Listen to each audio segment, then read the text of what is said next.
नमस्कार, प्राचीन ग्रंथ ज्ञान चैनल में आपका स्वागत है। आज हम आपको श्रीमद् देवी भागवत पुराण के तीसरे स्कंद में अध्याय 8 श्रवण करवाएंगे, जिसमें सत्वगुण, रजोगुण और तमोगुण का वर्णन किया गया है।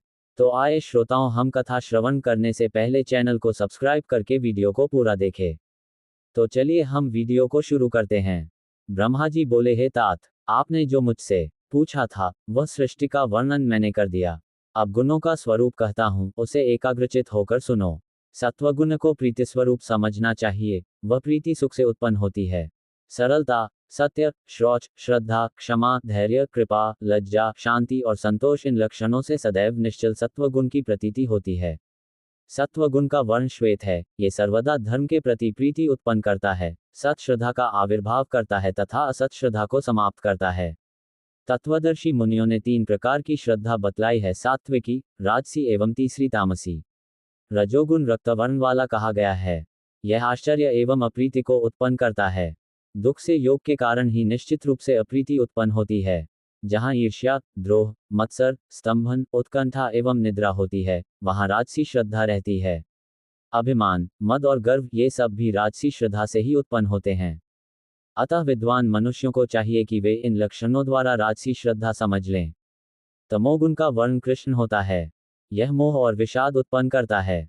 आलस्य, अज्ञान, निद्रा, दीनता, भय, विवाद, कायरता, कुटिलता, क्रोध, विषमता, अत्यंत नास्तिकता और दूसरों के दोष को देखने का स्वभाव, ये तामसिक श्रद्धा के लक्षण हैं।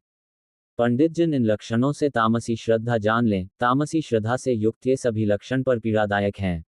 आत्मकल्याण की इच्छा रखने वाले को अपने में निरंतर सत्वगुण का विकास करना चाहिए, रजोगुण पर नियंत्रण रखना चाहिए तथा तमोगुण का नाश कर डालना चाहिए।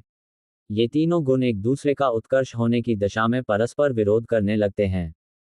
ये सब एक दूसरे के आश्रित हैं, निराश्रय होकर नहीं रहते। सत्वगुण, रजोगुण तथा तमोगुण में से कोई एक अकेला कभी नहीं रह सकता। ये सभी सदैव मिलकर रहते हैं, इसीलिए ये अन्योन्याश्रय संबंध वाले कहे गए हैं। हे नारद, ध्यान से सुनिए। अब मैं इनके अन्योन्याश्रय संबंध से होने वाले विस्तार का वर्णन करता हूँ, जिसे जानकर मनुष्य भव बंधन से छुटकारा प्राप्त कर लेता है। इसमें आपको किसी प्रकार का संदेह नहीं करना चाहिए। सम्यक प्रकार से जानकर ही मैंने यह बात कही है। मैंने पहले इसे जाना, तत्पश्चात इसका अनुभव किया और पुनः परिणाम देखकर इसका परिज्ञान प्राप्त किया है। हे महामते, मात्र देख लेने, सुन लेने अथवा संस्कार जनित अपने अनुभव से ही किसी भी वस्तु का तत्काल परिज्ञान नहीं हो जाता। जैसे किसी पवित्र तीर्थ के विषय में सुनकर किसी व्यक्ति के हृदय में राजसी श्रद्धा उत्पन्न हो गई और वह उस तीर्थ में चला गया।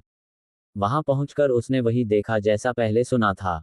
उस तीर्थ में उसने स्नान करके तीर्थकृत्य किया और राजसी दान भी किया। रजोगुण से युक्त रहकर उस व्यक्ति ने कुछ समय तक वहां तीर्थवास भी किया, किंतु ऐसा करके भी वह राग द्वेष से मुक्त नहीं हो पाया और काम क्रोध आदि विकारों से आच्छादित ही रहा। पुनः अपने घर लौट आया और वह पूर्व की भांति वैसे ही रहने लगा। हे मुनीश्वर, उस व्यक्ति ने तीर्थ की महिमा तो सुनी थी, किंतु उसका सम्यक अनुभव नहीं किया। इसी कारण उसे तीर्थयात्रा का कोई फल नहीं प्राप्त हुआ। अतः हे नारद, उसका सुनना न सुनने के बराबर समझें। हे मुनिश्रेष्ठ, आप ये जान लें कि तीर्थयात्रा का फल पाप से छुटकारा प्राप्त करना है। ये वैसे ही है जैसे संसार में कृषि का फल उत्पादित अन्न का भक्षण है। जो काम, क्रोध, लोभ, मोह, तृष्णा, द्वेष, राग, मद, परदोषदर्शन, ईर्ष्या, सहनशीलता का अभाव और अशांति आदि हैं, वे पापमय शरीर के विकार हैं। हे नारद, जब तक ये पाप शरीर से नहीं निकलते तब तक मनुष्य पापी ही रहता है। तीर्थयात्रा करने पर भी यदि ये पाप देह से नहीं निकले तो तीर्थाटन करने का वह परिश्रम उसी प्रकार व्यर्थ है जैसे किसी किसान का।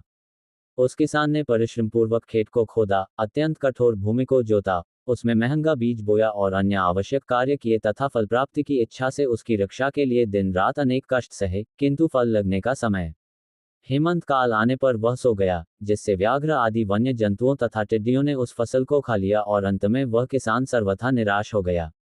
उसी प्रकार हे पुत्र, तीर्थ में किया गया वह श्रम भी कष्टदायक ही सिद्ध होता है, उसका कोई फल नहीं मिलता। हे नारद, शास्त्र के अवलोकन से सत्वगुण समुन्नत होता है तथा बड़ी तेजी से बढ़ता है। उसका फल ये होता है कि तामस पदार्थों के प्रति वैराग्य हो जाता है। वह सत्वगुण रज और तम, इन दोनों को बलपूर्वक दबा देता है, अत्यंत तीव्र हो जाता है। लोभ के कारण रजोगुण वह बढ़ा हुआ रजोगुण सत्व तथा तम, इन दोनों को दबा देता है। उसी प्रकार तमोगुण मोह के कारण तीव्रता को प्राप्त होकर सत्वगुण तथा रजोगुण इन दोनों को दबा देता है। ये गुण जिस प्रकार एक दूसरे को दबाते हैं, उसे मैं यहाँ पर विस्तारपूर्वक कह रहा हूँ।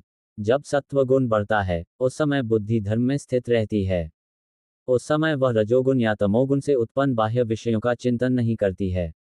उस समय बुद्धि सत्वगुण से उत्पन्न होने वाले कार्य को अपनाती है, इसके अतिरिक्त वह अन्य कार्यों में नहीं फंसती। बुद्धि बिना प्रयास के ही धर्म तथा यज्ञादि कर्म में प्रवृत्त हो जाती है। मोक्ष की अभिलाषा से मनुष्य उस समय सात्विक पदार्थों के भोग में प्रवृत्त रहता है, वह राजसी भोगों में लिप्त नहीं होता, तब भला वह तमोगुनी कार्यों में क्यों लगेगा। इस प्रकार पहले रजोगुण को जीत करके वह तमोगुण को पराजित करता है। हे तात, उस समय एकमात्र विशुद्ध सत्वगुण ही स्थित रहता है। जब मनुष्य के मन में रजोगुण की वृद्धि होती है, तब वह सनातन धर्मों को त्याग कर राजसी श्रद्धा के वशीभूत हो विपरीत धर्माचरण करने लगता है। रजोगुण बढ़ने से धन की वृद्धि होती है और भोग भी राजसी हो जाता है। उस दशा में सत्वगुण दूर चला जाता है और उससे तमोगुण भी दब जाता है। जब तमोगुण की वृद्धि होती है और वह उत्कट हो जाता है, तब वेद तथा धर्मशास्त्र में विश्वास नहीं रह जाता। उस समय मनुष्य तामसी श्रद्धा प्राप्त करके धन का दुरुपयोग करता है, सबसे द्रोह करने लगता है तथा उसे शांति नहीं मिलती। वह क्रोधी, दुर्बुद्धि तथा दुष्ट मनुष्य सत्व तथा रजोगुण को दबाकर अनेकविध तामसिक विचारों में लीन रहता हुआ मनमाना आचरण करने लगता है। किसी भी प्राणी में सत्वगुण, रजोगुण तथा तमोगुण अकेले नहीं रहते, अपितु मिश्रित धर्म वाले वे तीनों गुण एक दूसरे के आश्रयभूत होकर रहते हैं। हे पुरुष श्रेष्ठ, रजोगुण के बिना सत्वगुण और सत्वगुण के बिना रजोगुण कदापि रह नहीं सकते। इसी प्रकार तमोगुण के बिना ये दोनों गुण नहीं रह सकते। इस प्रकार ये गुण परस्पर स्थित रहते हैं। सत्वगुण तथा रजोगुण के बिना तमोगुण नहीं रहता, क्योंकि इन मिश्रित धर्म वाले सभी गुणों की स्थिति कार्य कारण भाव से विभिन्न प्रकार की होती है। ये सभी गुण अन्योन्याश्रय भाव से विद्यमान रहते हैं, अलग अलग भाव से नहीं। प्रस्वधर्मी होने के कारण ये एक दूसरे के उत्पादक भी होते हैं। सत्वगुण कभी रजोगुण को और कभी तमोगुण को उत्पन्न करता है, इसी तरह रजोगुण कभी सत्वगुण को तथा कभी तमोगुण को उत्पन्न करता है। इसी प्रकार तमोगुण कभी सत्वगुण को एवं कभी रजोगुण को भी उत्पन्न करता है। ये तीनों गुण आपस में एक दूसरे को उसी प्रकार उत्पन्न कर देते हैं, जिस प्रकार मिट्टी का लोंदा घड़े को उत्पन्न कर देता है।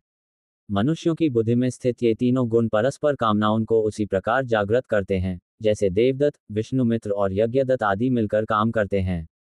जिस प्रकार स्त्री और पुरुष आपस में मिथुन भाव को प्राप्त होते हैं, उसी प्रकार ये तीनों गुण परस्पर युग्म भाव को प्राप्त रहते हैं।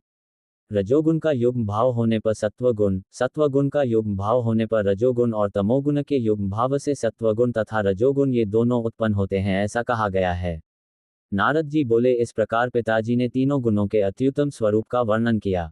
इसे सुनने के पश्चात मैंने पुनः पितामह ब्रह्माची से पूछा, नमस्कार, आज का वीडियो इतना ही।